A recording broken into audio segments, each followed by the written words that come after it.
বিশ্বনবীও থাকতে পারেন নাই, চলে গেলেন, প্রচন্ড অসুস্থ। বিশ্বনবী আয়েশারে বললেন, ও আয়েশা, আমার পেটের ভেতরে প্রচন্ড ব্যথা। ওই যে খায়বার দুর্গে এক ইহুদির বাড়িতে দাওয়াত খেতে গিয়েছিলাম, ইহুদি মহিলা গোশতের মধ্যে বিষ মাখিয়ে দিয়েছিল, আমার মনে হয় বিষের ব্যথা আবার শুরু হয়েছে। বিশ্বনবী ওই বিষের ব্যথায় মারা গিয়েছেন। কাউকে বিষ পান করিয়ে মারলে লোকটা শহীদ। বিশ্বনবী শুধুমাত্র কেবলমাত্র নবী নয়, ওনার নবুয়তও আছে, আবার শাহাদাতও আছে। সুবহানাল্লাহ পড়েন। জামা বাইনা নবুয়া ও শাহাদা। বিশ্বনবী শহীদ, আবার তিনি নবী। যেন তেন নবী নাকি? শেষ নবী, সব নবীর সেরা নবী। কোন নবীর সাথে আমার নবীর কোন তুলনা চলে? এই নবীও থাকতে পারলেন না। বলে, আয়েশা, ব্যথা আমি থাকতে পারি না। ওই যে খায়বার দুর্গের বিজয়ের পরে ইহুদির বাড়িতে খেতে গিয়েছিলাম, ইহুদি মহিলা ছাগলের গোশতের মধ্যে বিষ মাখিয়ে দিয়েছে, ওই বিষের ব্যথা আমাকে কাবু করে ফেলেছে। বিশ্বনবী কাঁদে, হুশ ফিরে পায়, আবার বেহুশ হয়। সাহাবাদের মধ্যে কান্নার রোল। বিশ্বনবী উঠে দাঁড়াতে পারেন না, মসজিদে নববীতেও যেতে পারেন না, জামাতের নামাজের ইমামতিও করতে পারেন না। সাইয়েদনা আবু বকরকে বললেন, আবু বকর, আমার অবর্তমানে তুমি মসজিদে নামাজ পড়াও। সাইয়েদনা আবু বকর নামাজ শুরু করে দিলেন। বিশ্বনবী বললেন, আয়েশা, একটু ঠান্ডা পানি আনো। ঘেমে ঘেমে বিশ্বনবী হয়রান। পানি আনার পরে পানির ভেতরে হাত ঢুকিয়ে বিশ্বনবী ঠান্ডা হাত দুটো দিয়ে চেহারার মধ্যে এরকম মেসেজ করতে লাগলেন, মাসে করতে লাগলেন, আর বলতে লাগলেন, ইন্নালিল মাউতি লাসাকারাত। হায় রে, মরণের কি জ্বালা, মরণের কি কষ্ট, আমি সহ্য করতে পারছি না। বিশ্বনবীর এই কষ্ট দেখে বিশ্বনবীর কলিজার টুকরা, নয়নের পুটুলি সাইয়েদাতুনা ফাতেমা কেঁদে কেঁদে হয়রান। চিৎকার দিয়ে বলে, ইয়া করবা আবা, ইয়া করবা আবা, আমার বাবার কি কষ্ট হচ্ছে, না জানি আমার বাবার কত যন্ত্রণা হচ্ছে। বিশ্বনবী সান্ত্বনা দিয়ে বলে, ফাতেমা, কেঁদো না, আজকের দিনের পরে তোমার বাবার আর কোনো কষ্ট হবে না, সব কষ্ট আজকেই শেষ হয়ে যাবে। হঠাৎ সাইয়েদনা ফাতিমাতুজ জোহরার কানে কানে কি যেন বললেন, উনি কাঁদলেন। আবার কানে কানে কি যেন বললেন, উনি হাসলেন। বিশ্বনবীর ইন্তেকালের পরে মা আয়েশা জিজ্ঞেস করলেন, ও ফাতেমা, বিশ্বনবীর ইন্তেকালের দিন তোমার কানে কানে কি যেন বললো, তুমি কেঁদে দিলা কেন? আবার একটু পরে কি যেন বললা, হেসে দিলা কেন? ফাতেমা বলে, বিশ্বনবী আমার কানে কানে বলেছিল, ও ফাতেমা, ধৈর্য ধারণ করো, আমার সময় আর বেশি নাই। কারণ আলিয়াউমা আকমালতু লাকুম দীনাকুম ওয়া আতমামতু আলাইকুম নি'মাতি ওয়া রাদিতু লাকুমুল ইসলাম দীনা। ইসলামকে আল্লাহ পরিপূর্ণ করেছেন, আমি হয়তো আর পৃথিবীর বুকে থাকবো না, আমি চলে যাব রে ফাতেমা। সাইয়েদাতুনা ফাতেমা কাঁদতে শুরু করলেন। কিছুক্ষণ পর আবার কানে কানে বললেন, ও ফাতেমা, তুমি কেঁদো না, আমার ইন্তেকালের পরে আমার পরিবার বর্গের মধ্য থেকে অল্প কিছু দিনের ব্যবধানে তোমার সাথে আমার আখিরাতে দেখা হয়ে যাবে রে ফাতেমা। সাইয়েদাতুনা ফাতেমা তখন হেসে দিলেন, পড়েন আল্লাহু আকবার। ওই বিশ্বনবীও কি থাকতে পারছে নাকি? কথা কন, আপনারা পারবেন? আমরা পারবো? এজন্য আল্লাহ বললেন, আল্লাহকুমুত তাকাসুরু হাত্তা যুরতুমুল মাকাবির। দুনিয়ার লোভ লালসা তোমাদেরকে পাগল বানিয়ে দিয়েছে। এই পাগলামি আর মোহ তোমাদের থামবে না যতদিন না তোমরা কবরের ভেতরে ঢুকবা। কার কথা? কার কথা? আলহাকুমুত তাকাসুর, বেশি বেশি চাওয়ার লোভ তোমাদের মধ্যে বাসা বেঁধেছে। বেশি বেশি পাওয়ার আকাঙ্ক্ষা আমাদের আছে না নাই? এটা আছে, ওটা চাই, নারী আছে, গাড়ি চাই, বাড়ি আছে, ওটা চাই, চাওয়ার কোনো শেষ নাই। আনলিমিটেড হিউম্যান ডিমান্ডস আছে না নাই? সনের ঘর মনে মনে কয় টিনের ঘর হলে ভালো, আল্লাহ টিনের ঘরের ব্যবস্থা করে দিল। এবার মনে মনে কয় কাঁচা পাকা দালান হলে ভালো, ওইটাও হইছে। তারপর ভাবে একটা পাকা দালান যদি হইতো কত ভালো হইতো, ওইটাও আল্লাহ ব্যবস্থা করে দিছে। এবার মনে মনে কয় একটা ফ্ল্যাট যদি কিনতে পারতাম, আছে না নাই? কথা বলে। সাইকেল যার আছে হুন্ডা চায়, হুন্ডা যার আছে প্রাইভেট কার চায়, প্রাইভেট কার যার আছে হেলিকপ্টার চায়, আছে না নাই? যিনি মেম্বার চেয়ারম্যান হতে চায়, চেয়ারম্যান সাহেব এমপি হতে চায়, এমপি সাহেব মন্ত্রী হইতে চায়, মন্ত্রী কি হইতে চায়? বাংলাদেশে এই সুযোগ নাই। বাংলাদেশে হয় উনি নয় উনি, এই দুই উনির বাইরে কেউ হবে? কথা কন, আরো জোরে বলেন। আল্লাহ ওনাদেরকে ভালোভাবে চালানোর তৌফিক দেখ। এই দুইটা মাই তো আমরা পাইছি না, ঠিক কিনা? এই মা যদি আমগরে আগলে রাখে, আমরা সন্তানরা কোনো আপত্তি জানাবো না, কিন্তু ইসলাম দিয়ে চালাতে হবে দেশ, চিল্লায় বলো ঠিক কিনা? এজন্য আল্লাহ বললেন আলহাকুমুত তাকাসুর, বেশি বেশি পাওয়ার আকাঙ্ক্ষা তোমাকে পাগল বানিয়ে দিয়েছে। পাগলের মতো আমরা ছুটছি, আরো লাগবে, আরো আরো খাবো, সব আমার, এরকম একটা মানসিকতা আছে না নাই? লাগলেও চায়, না লাগলেও চায়। মোবাইল নাই, আল্লাহর কাছে কান্দে, আল্লাহ একটা মোবাইল যদি থাকতো, সবার হাতে মোবাইল, সবাই টিপে, আমি টিপতে পারি না, আছে না নাই? আল্লাহ একটা নোকিয়া সেটের ব্যবস্থা করে দিস। এবার মনে মনে কয় এরকম একটা যদি পাইতাম, টাচ মোবাইল, টাচ করলে গান বাইর হয়, আছে না নাই? আল্লাহ এটাও দিয়ে দিলে এবার কয় আল্লাহ, অনেকে দেখি পিছনে একটা আপেল থাকে, আপেল ছিল, হ্যাঁ আইফোন, আপেল থাকে না?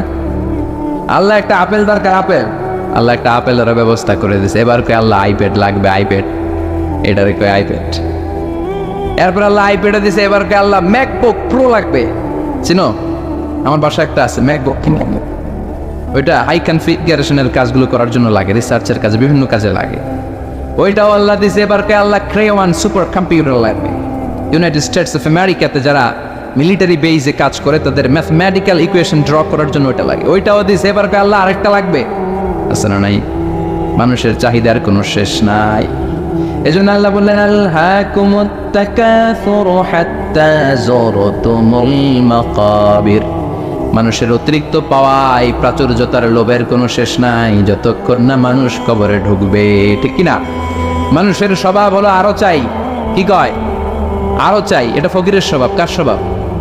তার মানে আমরা সব ফকির নি, আমরা কি ধনীকে।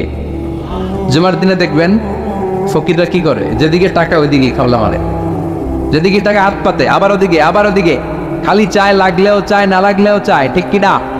ওই জন্য আল্লাহ বললেন ইয়া আইয়ুহান নাসু আনতুমুল ফুকারাউ ইলাল্লাহ ওয়াল্লাহু হুয়াল গানিয়্যুল হামিদ। ও গোলামেরা, তোরা হলি ফকির, ধনী একজন তিনি কে।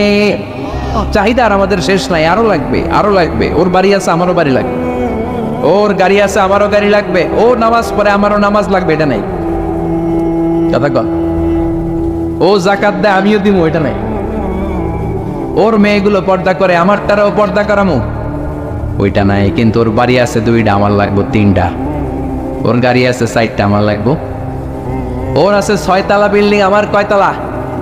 ইয়াতাতাওয়ালুনা ফিল বুনিয়ান ওয়ান তারাল হুফাতাল উরাতাল আলাতা রিয়াশা ইয়াতাতাওয়ালুনা ফিল বুনিয়ান। বিষ্ণু বললেন কিয়ামতের একটা আলামত হলো, before the day of judgement people will start to compete to construct high rises buildings in the cities. শহরে বড় বড় বিল্ডিং বানানোর প্রতিযোগিতা করবে, ঠিক কি না? বিষ্ণু বললেন যাদের পায়ে জুতা নাই, গায়ে জামা নাই, খাওয়ার মতো খাবার নাই, তারা একদিন এলাকায় ধনী হয়ে যাবে, এরকম আছে না নাই? তারপর বিল্ডিং বানানোর প্রতিযোগিতা করবে, আর বলবে সব আমার, আমার এলাকা, আমি এই এলাকার নেতা খেতা, আছে না নাই? কিশোরগঞ্জ মনে হয় নাই, প্রতিযোগিতা আছে না? কে কাটছে বড় করতে পারে, হালাল না হারাম, 2 হাতে এরকম করে, আচ্ছা না নাই? মুরব্বী যারা উত্তর দেন, আজ থেকে ধরেন 30 বছর আগের কথা, কিশোরগঞ্জে বড় বড় বিল্ডিং ছিল? কথা কর, হ্যাঁ ছিল না? ঢাকায় ছিল? ছিল খুবই অল্প। এখনকার মতো ছিল এরকম বিল্ডিং? 1-2টা বিল্ডিং ছিল, কিন্তু এখন বিল্ডিং এর শেষ নাই। তার মানে বিশ্বনবী যে আলামতের কথা বলেছে, অক্ষরে অক্ষরে ফলেছে চিল্লা, এখন ঠিক কি? আরব বিশ্ব বড় বড় বিল্ডিং, একটার পর একটা টাওয়ার বানায়, এইটার চেয়ে ওইটা হতে হবে বড়, ওইটার চেয়ে ওইটা হতে হবে বড়, প্রতিযোগিতা আছে না নাই? দুবাইতে এখন যেটা আছে এটা সবচেয়ে বড়, বুর্জ খলিফা, নাম শুনছেন? বুর্জ আল খলিফা 170 তলা উঁচু, 1000 মিটার উঁচু। এটা কয় হাজার মিটার? তার মানে 1 কিলোমিটার উঁচা। তাকাইতে পারবেন? টুপি পরে যাবে পিছনে, ঠিক কিনা? তো দুবাই যখন আগায় গেল, সৌদি মনে মনে করে দুবাই আগায় যেতেছে, আমরা বসে থাকবো কেন? আমরা বানাবো 100 বড়, ওরা বানাবে 1000 মিটার উঁচা, আমাদেরটা বানাবো 1001 মিটার উঁচা। আহা, 1 মিটার বড়। প্রতিযোগিতা আছে না নাই? এখনো হয় নাই। কিংডম টাওয়ার, বিশাল বিশাল এই কিংডম টাওয়ার, অবাক করা কাণ্ড। চায়নাতে আছে সাংহাই টাওয়ার, মিশরে আছে বুর্জ আল কাহেরা, মালয়েশিয়াতে আছে পেট্রোনাস টুইন টাওয়ার 88 তলা, 41st and 42nd ফ্লোরে একটা ব্রিজ বানিয়ে দিয়েছে, এটার ভিতর থেকে ওটার ভিতরে ঢোকা যায়। কিয়ামতের দিন যখন ইদা সুলসিলাতিল আরদু জিলজালাহা বলে আল্লাহ একটা ভূমিকম্প দিবে, একটা বিল্ডিং আর টাওয়ারও টিকবে? কথা বলেন, টিকবে? এজন্য আল্লাহ বললেন আলহাকুমুত তাকাসুরু হাত্তা যুরতুমুল মাকাবির।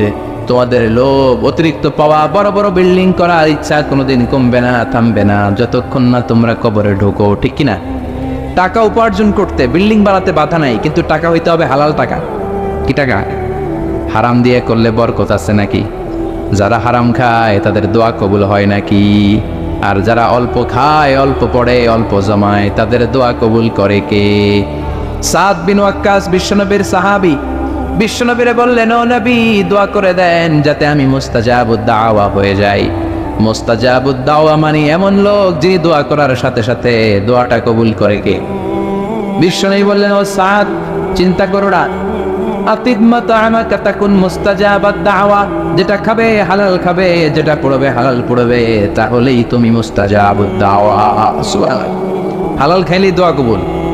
অনেকে বলে হুজুর দোয়া আমার কবুল হয় না, আমার দোয়া কবুল হয় না, অনেক দোয়া করলাম, বললাম চাকরি করেন, কই সচিবালয়, ঘুষ টুস আসেনি, কই হালকা পাতলা, তো তোর দোয়া কবুল হবে কেমনে? ডাকাত। হালাল খেতে হবে, হালাল না খেলে দোয়া কবুল হয়? কথা বলেন। আবার হালালে বরকত ঢুকাই দিছে কে? হারামে কোনো বরকত আছে নাকি? আওয়াজ করে বলেন তো, গরু খাওয়া হালাল না হারাম? কুকুর খাওয়া। গরু বছরে বাচ্চা দেয় কয়টা? কুকুর 5টা, 7টা, 8টা, 10টা। আচ্ছা, কুরবানির ঈদ আসলে আমরা গরু জবাই করি না, কুকুর জবাই করি? তাহলে গরু জবাই করলাম বেশি, কুকুর জবাই করি নাই।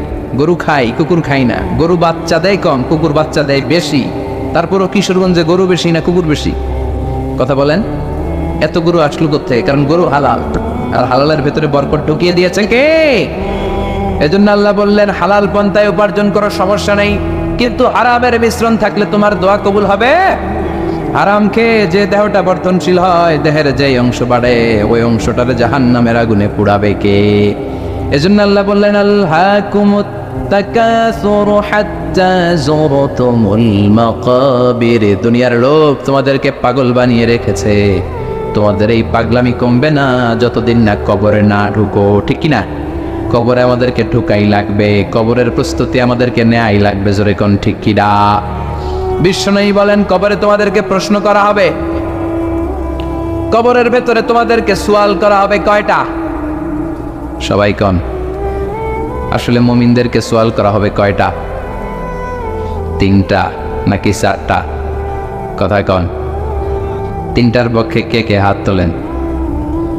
বেশিরভাগ। আকসারুহুম লা ইয়ালামুন, বেশিরভাগই জানে না। সুবহানাল্লাহ পড়েন। 4টা বলছে অনেকে, আলহামদুলিল্লাহ। মুমিনদের 4টা প্রশ্ন, কয়টা? কথা বলেন। মুমিনদের 4টা, আর কাফিরদের কয়টা? কাফিরদের 3টা। বিশ্বনবী বললেন আর আল কবরু রাউদাতুম মিন রিয়াদিল জান্নাহ ওয়া হুফরাতুম মিন হুফারিন নার। এই কবরটা কারো জন্য জান্নাতের বাগান, কারো জন্য জাহান্নামের গর্ত। ও আল্লাহ, আমাদের কবরটারে তুমি জান্নাতের বাগান বানিয়ে দাও। লম্বা একটা সময় আমাদের কাটাতে হবে।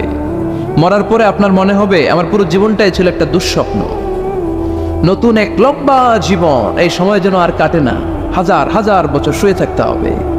অন্ধকার রাত, খুটখুটে অন্ধকার, এই অন্ধকার যেন শেষ হবার নয়। চিল্লায় বলেন ঠিক কিনা? মুমিনদেরকে প্রথম প্রশ্ন করা হবে তোমার রবের নাম কি? মার রব্বুক, আমাদের রবের নাম কি? আল্লাহ আমারে রব, এই রবি আমার সব। সবাই বলেন আল্লাহ আমারে রব, এই রবি আমার সব। দমে দমে তনু মনে তারি অনুভব। আল্লাহ আমারে রব, এই রবি আমার সব। তোমার দুনিয়াতে আমি যেদিকে তাকাই, অথই নেয়ামতে ডুবে আছি সবাই। পাখালির গানে শুনি তসবিহ কল রব, তসবিহ কল রব। আল্লাহ আমারে রব, এই রবি আমার সব। পড়ে আল্লাহ আমারে রব, এই রবি আমার সব। প্রথম প্রশ্ন করা হবে মার রব্বুক, রবের নাম কি? আমরা কি বলবো? আল্লাহ। দ্বিতীয় প্রশ্ন করা হবে ওমা দীনুক, তোমার ধর্মের নাম কি? আমরা কি বলবো? আলহামদুলিল্লাহ, সবাই পারে। তৃতীয় প্রশ্ন করা হবে বিশ্বনবীর চেহারাটা দেখিয়ে বলা হবে মান হাযার রাজুল, এই লোকটারে চিনো কিনা? আমরা বলবো চিনি, উনি আমাদের প্রাণের নবী, ঠিক কিনা? চাঁদের চেয়ে সুন্দর তুমি নবী আমার কামলিওয়ালা। সুবহানাল্লাহ পড়েন। দো জাহানের বাদশাহ তুমি প্যারা নবী সাল্লাল্লাহু আলা, দো জাহানের বাদশাহ তুমি প্যারা নবী সাল্লাল্লাহু আলা, চাঁদের চেয়ে সুন্দর তুমি নবী আমার কামলিওয়ালা। পড়েন আল্লাহু আকবার। আমরা বলবো এটা আমাদের বিশ্ব নবী, এটা আমাদের প্রাণের নবী, এই নবীর জন্য আমরা সব করতে রাজি ছিলাম।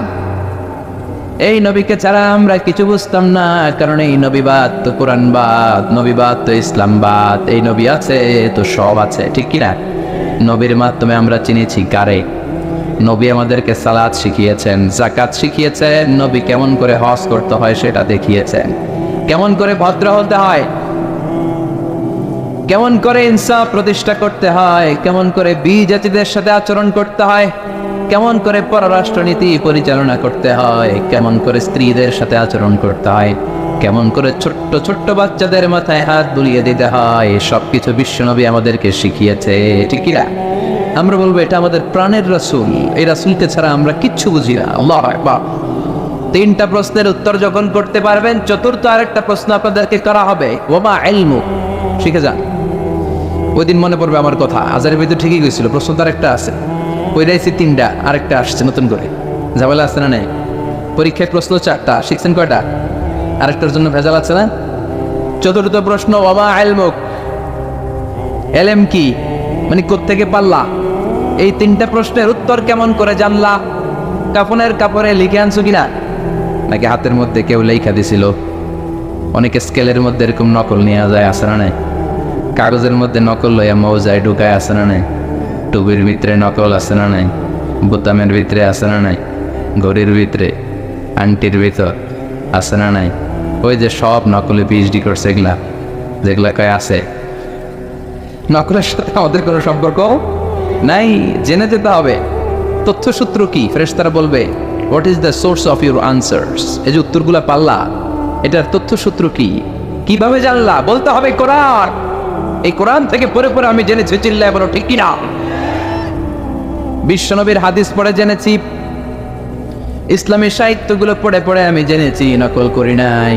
তার মানে 4টা প্রশ্নের উত্তর দিতে পারবে, আলহামদুলিল্লাহ।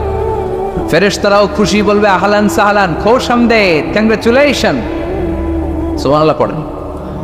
ফায়ুফসাহু লাহু কবরুহু, তার কবরটারে 70 যিরাআন, 70 হাত লম্বা করে দেয়া হবে। ইফতাহু লাহু বাবুন ইলাল জান্নাহ, জান্নাতের দিকে একটা দরজা করে দেয়া হবে। জান্নাতের সুঘ্রাণ, জান্নাতের এয়ার কন্ডিশনের ঠান্ডা ঠান্ডা বাতাস তার কবরটারেও ঠান্ডা করে দিবে। ইলবাসু মিন লিবাসি আহলিল জান্নাহ, জান্নাতের 2টা পোশাক তারে পরিয়ে দেয়া হবে। আর বলা হবে, নাউম কা নাউমিল আরুস, বর যেমনি বাসর রাতে কনেকে নিয়ে আনন্দের ঘুম দেয়, তুমি এরকম একটা ঘুম দাও। সুবহানাল্লাহ পড়ে। কি বলবে? ঘুমাও, ঘুমাও, স্লিপ টাইট, আনন্দে ঘুমাও, আরামসে ঘুমাও। বাসর রাতে বর যেমনি কনেকে নিয়ে ঘুমিয়ে পড়ে, তুমিও ঘুমিয়ে যাও। আনন্দের একটা ঘুম জান্নাতি লোকটা কবরের মধ্যে দিবে। ইসরাফিলের সিংহার আগে ওই ঘুম আর ভাঙবে না। সুবহানাল্লাহ। ও আল্লাহ, আমরা যেন 4টা প্রশ্নের উত্তর দিয়ে জান্নাতি পোশাক পরে একটা ঘুম দিতে পারি, তুমি কবুল করো। পড়ে না আমি। আর যারা ইসলাম মানে নাই, যারা কোরআন মানে নাই, যারা মা বাবার সাথে বেয়াদবি করেছে, যারা নাস্তিকতার দোষর সেজেছে, যারা বিশ্বনবীর গালি দিয়েছে, যারা কাফের, যারা নাস্তিক, যারা বামপন্থী, তাদের কাছে 2জন ফেরেশতা আসবে। আসওয়াদান আজরাকান, নীলাভ চক্ষু, কালো গাত্র বর্ণের, দেহের রং কালো, চোখের রং নীল, দেখতে ভয়ঙ্কর না? এসেই বলবে, ওঠ, বস, বল তোর রবের নাম কি? মার রব্বুক, কয় জানি না। কি বলে? আমি কোন রব টপ জানি না, আমি শুধু নেতা খাতাদের পিছনে পিছনে ঘুরেছি, আমি খালি সমাবেশের মধ্যে ককটেল বোমা মারতাম।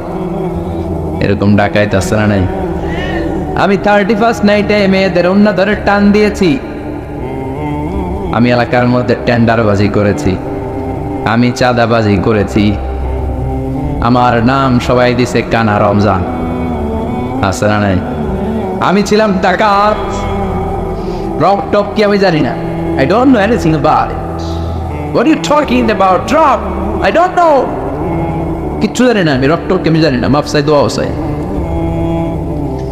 ফেরেশতারা বলবে ওকে। দ্বিতীয় প্রশ্ন, ওমা দিন, উত্তর ধর্মের নাম কি? কয় ধর্ম আবার কি? ধর্ম আবার? আমার কোনো ধর্ম নাই। আমি মাও সেতুংয়ের রাজনীতি করতাম, কাল মার্কসের রাজনীতি করতাম, আমি জ্বালাও পোড়াওয়ের রাজনীতি করতাম, আমি মানুষ মারতাম। আমি ছিলাম মার্ডারের বড় ক্যাডার, একের পর এক মার্ডার করতাম খালি আমি। আমার মতো গুলি চালাতে কেউ জানতো না। আমি ছিলাম সন্ত্রাসদের বস, কুখ্যাত সন্ত্রাসী। আমার কোনো দিন নাই। তৃতীয় প্রশ্ন, ওমান হাদার রজুল, এই লোকটাকে কই চিনি না, তবে ওনারে আমি গালি দিতাম দুনিয়াতে। ওনার বিরুদ্ধে কথা বলার জন্য একটা বিরিয়ানির প্যাকেট পাইলে শাহবাগের মঞ্চে ওইটা মিছিল দিতাম। আসলে না এরকমটাকে চিনি না, আমি চিনি না, আমি ওনার গালি মারতাম। ফেরেশতাকে দাঁড়া, আঙ্গুল খেলা শুরু করতেছে। তিনটা প্রশ্নের উত্তর যখন দিতে ব্যর্থ হলো, ফেরেশতারা বলবে হায় আফসোস, লা দারাইতা ওয়ালা তারাইতা, কিছুই তো পারলি না তুই, কপাল পোড়া ডাকাত, কিছুই পারলি না, এখন তোর কি হবে? হাতে থাকবে বিশাল হ্যামার, ফায়ুদরাবু বিমাতারিকা মিন হাদিদ, লোহার একটা হাতুড়ি দিয়ে মাথার মধ্যে দিবে বাড়ি। ও মা গো, বইয়া দিব চিৎকার। এক বাড়িতে মাথা নাই, ঠ্যাং নাই, দেহটা চূর্ণ বিচূর্ণ হয়ে যাবে, 70 গজ জমিনের ভেতরে ঢুকে যাবে। ওর চিৎকারে পুরো কবরস্থানটা তখন থারথার করে কাঁপবে। এই হলো 1 নম্বর শাস্তি। 2 নম্বর শাস্তি, দেহটা আবার মিলে যাবে, আবার হাতুড়ি দিয়ে বাড়ি, আবার ও মা গো বলে চিৎকার, আবার দেহটা ফিট হয়ে যাবে। জমিনকে বলা হবে ইয়া আরদু ইলতাইমি, ও জমিন তুমি 2 দিক থেকে এই ডাকাতটারে চাপা দাও। জমিন চাপা দিবে, ক্লাপস করবে এভাবে, ডান দিকের পাঁজর বায়ে চলে যাবে, বাম দিকের হাড্ডি ডান দিকে আসবে, পুরো দেহটা পাউডার হয়ে যাবে। হাত্তা সাআ, কিয়ামত পর্যন্ত, ইসরাফিলের সিংহায় ফুৎকার পর্যন্ত এই শাস্তি, এই পানিশমেন্ট, এই খেলা চলতেই থাকবে। চিল্লায় পড়েন নাউযুবিল্লাহ। এজন্য বিশ্বনবী আল্লাহর কাছে দোয়া করতেন, আল্লাহ আল্লাহুম্মা ইন্না নাউযু বিকা মিন আযাবিল কবর, ও আল্লাহ কবরের আযাব থেকে তুমি আমাদের বাঁচাও। পড়ে না আমিন, আর জোরে পড়ে না আমিন। আবার বিশ্বনবী কবর দেখলে এখানে গাছ রোপণ করে দিতেন। কবরের পাশে গাছ লাগিয়ে দিলে গাছগুলো যে পাতাগুলো যে জিকির করে, ওইটার কারণে কবরের আযাব মাফ করে কে? আবার বিশ্বনবী কবর উঁচু করতে নিষেধ করেছেন। সাইয়েদনা আলীকে মদিনায় বললেন, ও আলী, মদিনায় যত উঁচু কবর দেখবা ভেঙে ফেলবা। ইসলামে কোনো উঁচু করে কবর রাখার বিধান নাই। চিল্লায় বলেন ঠিক কিনা? আবার কবরের কাছে যে চাওয়ার কোনো বিধান নাই, চাইতে হবে কার কাছে? কেউ ফিরে না খালি হাতে, খাঁচারে তোর দরবারেতে। বলে না অনেকে, বলে নাউজুবিল্লাহ পড়বেন না? ভুয়া কথা। অনেকে অনেক কিছু নিয়ে যায়, খালি হাতে ফিরে। দামি ঘড়ি নিয়ে ওই দরবারে যাবেন, দেখবেন চোর ঘড়ি চুরি করে ফেলছে, আপনি খালি হাতে ফিরতেছেন। আছে না নাই? দামি জুতা নিয়ে গেলে ধাক্কা ধাক্কিতে জুতা কই, আমনে কই, ঠিক নাই? তার মানে খালি পায়ে ফিরে। একটা দরবার থেকে কেউ কোনোদিন খালি হাতে ফিরে না। দরবারটা কার? কেউ ফিরে না খালি হাতে, আল্লাহরে তোর দরবারেতে। সবাই পড়েন, কেউ ফিরে না। এজন্য বিশ্বনবী বলতেন, খবরদার কবরের কাছে যে কিছু চাওয়া যাবে না, কারণ আল মাইয়িতু ফিল কবর কাল গারিকু ফিল বাহর।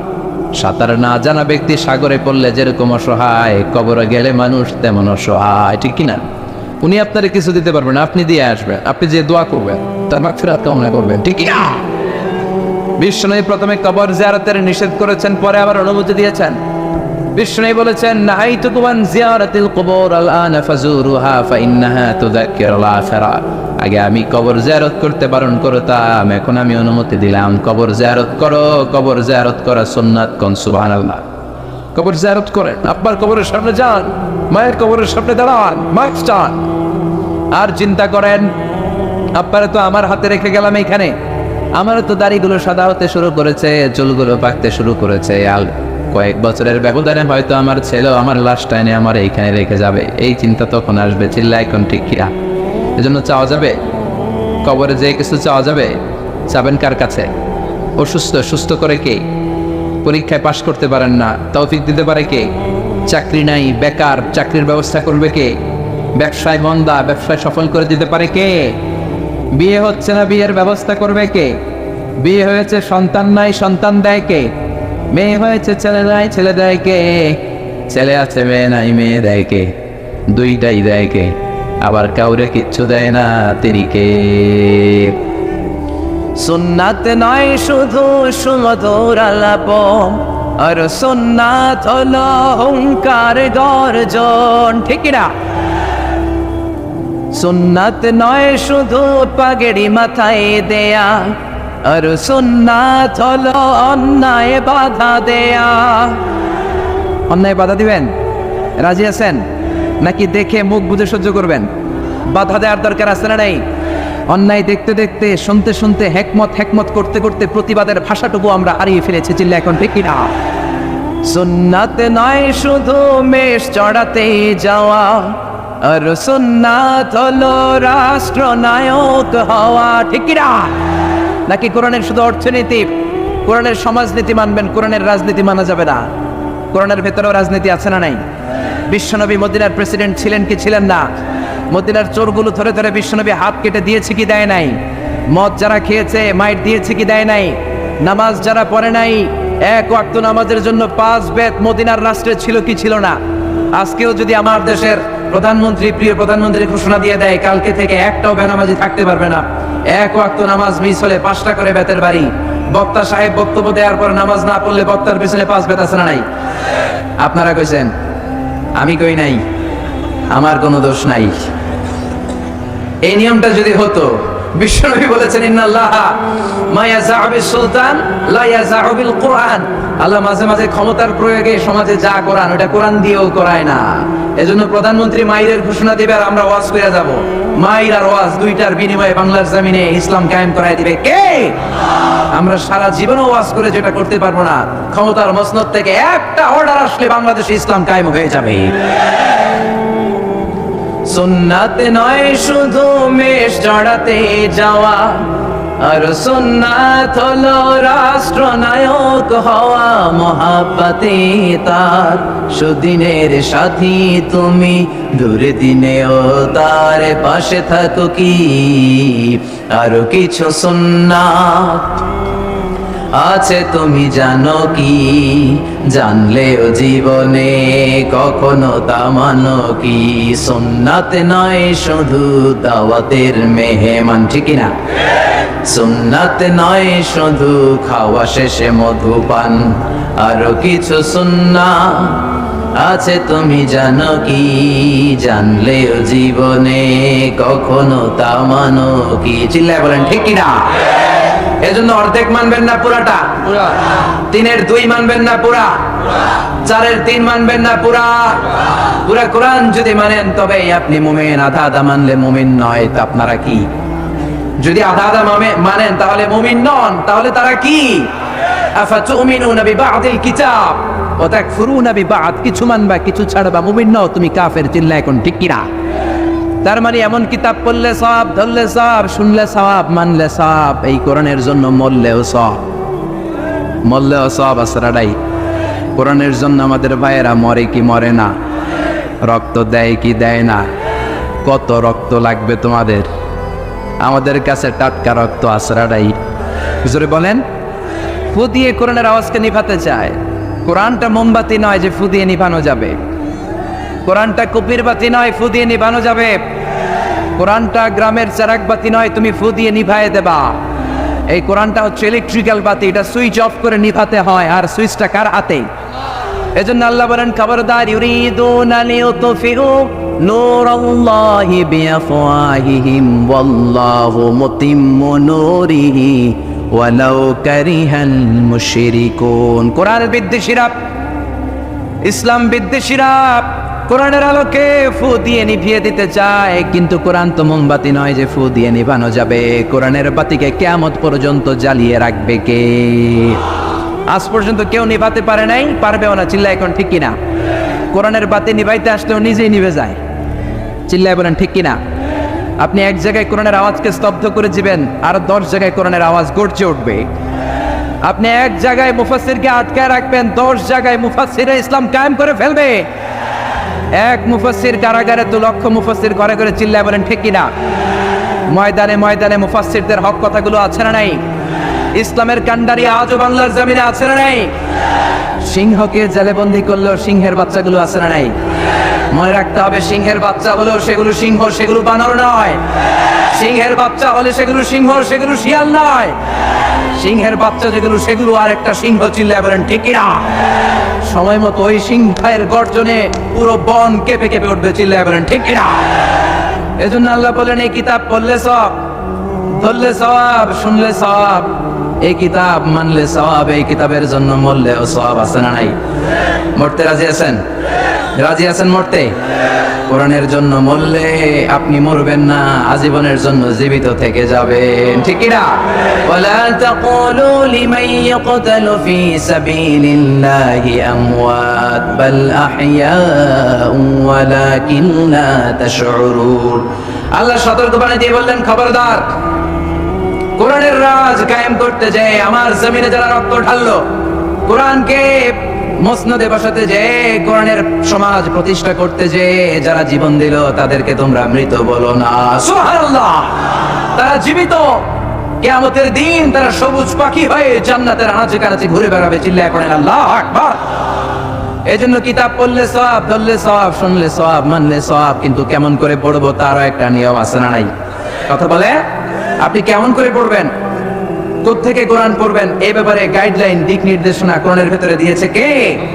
আল্লাহ বলেন, ফাকরাউ মা তায়াসসারা মিনাল কুরআন।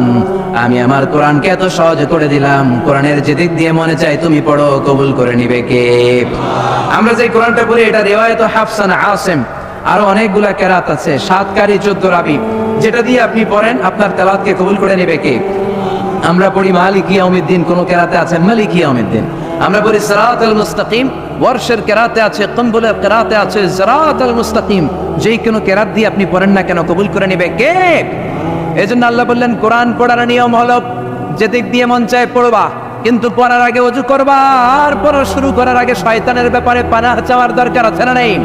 ফাইদা ক্বারাআতাল কুরআন ফাস্তাইয বিল্লাহি মিনাশ শাইতানির রাজীম। পড়েন আউযু বিল্লাহি মিনাশ শাইতানির রাজীম। বিসমিল্লাহির রহমানির রহিম। আপনি ওযু করলেন, আউযুবিল্লাহ পড়লেন, বিসমিল্লাহ পড়লেন, তারপরে আল্লাহ বলে ওয়ারাত্তিলিল কুরআনা তারতিলা। কোরআনকে মন গড়া তেলাওয়াত করা যায় না, যেমন খুশি সুর দিতে মন চায় তেমন সুর দেয়া যায় না। কোরআনকে তারতিলের সাথে, তাজবিদের সাথে, তাহসিনের সাথে পড়ো, কবুল করে নিবে কে? আবার বিশ্বনবী বললেন, মানলাম ইয়াতাহান্না বিল কোরআন ফালাইসা মিন্না। আমার যে উম্মত সুর করে কোরআন পড়ে না, ও আমার উম্মত হতে পারে। অনেকে বলে, হুজুর আমার সুর নাই, আমি কেমনে পড়বো? আপনারও সুর আছে, আপনার যেটা আল্লাহ দিয়েছে ওইটাই আপনার সুর। সুর নাই কে বলছে? টয়লেটে ঢুকলে বোঝা যায় কত সুর। বাথরুমের ভিতরে বাথরুম সিঙ্গার আছে না নাই? বাথরুমে কাপড় খাসতে গেলে দেখবেন সব আইব বাচ্চা হয়ে যায়, সব জেমসের গান শিখা ফেলায়। এরকম সিঙ্গার বাংলাদেশে আছে না নাই?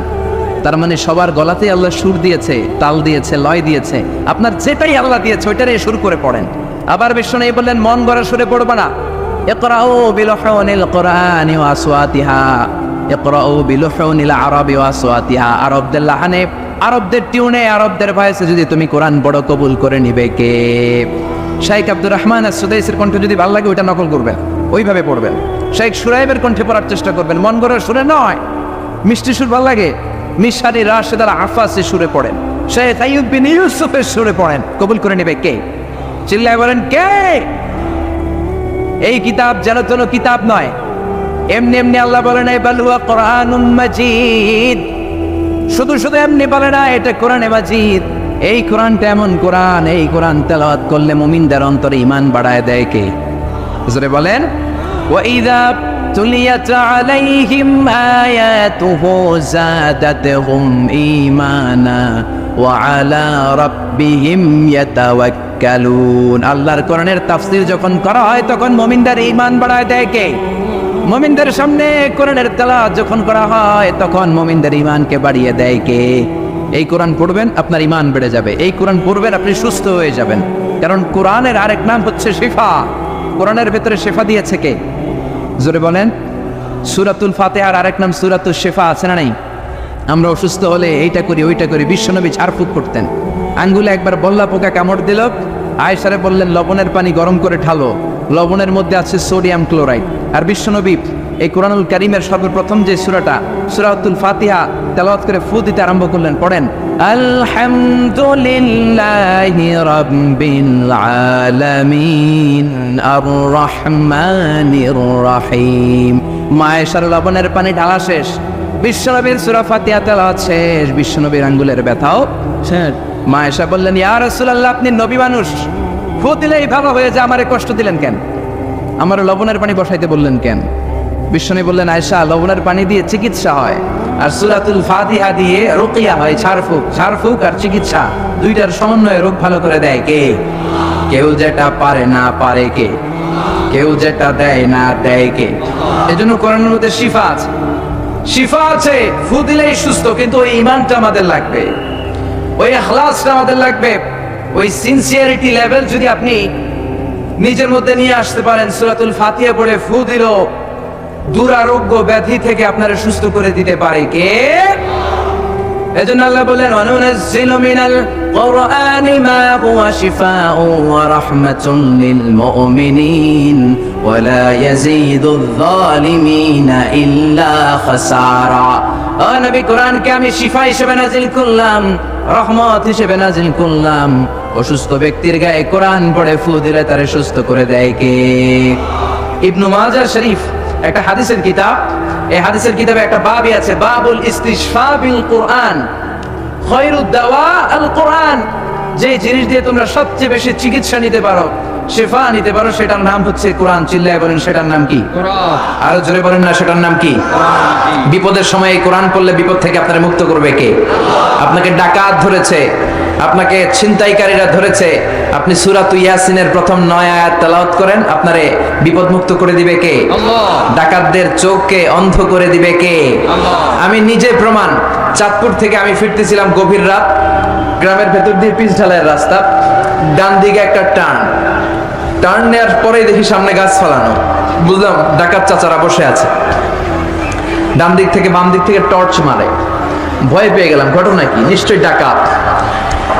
আল্লাহর নাম নিলাম, বিপদে পড়লে একজনের নাম নিতে হবে, তিনি কে? ড্রাইভারকে বললাম আস্তে করে পিছনের দিকে যাও, আর পড়তে আরম্ভ করলাম ইয়াসিন ওয়াল কুরআনিল হাকীম ইন্নাকা লামিনাল মুরসালিন আলা সিরাতিম মুস্তাকিম। পড়তে আরম্ভ করলাম, আল্লাহর কাছে সাহায্য চাইতে আরম্ভ করলাম। কিছুক্ষণ পরে ডাকাতদের একজন এসে গাছ সরাই দিয়ে বলে হুজুর যান, কোনো সমস্যা নাই। সুবহানাল্লাহ। সুবহানাল্লাহ কইতে পারলেন না? এটা কোরআনের মুজিজা। এটা কার মুজিজা? যাবেন কার কাছে? মনে থাকবে নাকি মাজারে যাবেন? কিশোরগঞ্জে তো মাজার নাই না? কম না? একেবারে হ্যাঁ কম না? ভণ্ডামি নাই তোর? ওই যে লাল শালু দিয়ে রাখে, মাথায় চুল জট পাকায় রাখে, মাজারের উপরে মশারি দেয়, আগরবাতি দেয়, আছে? আছে।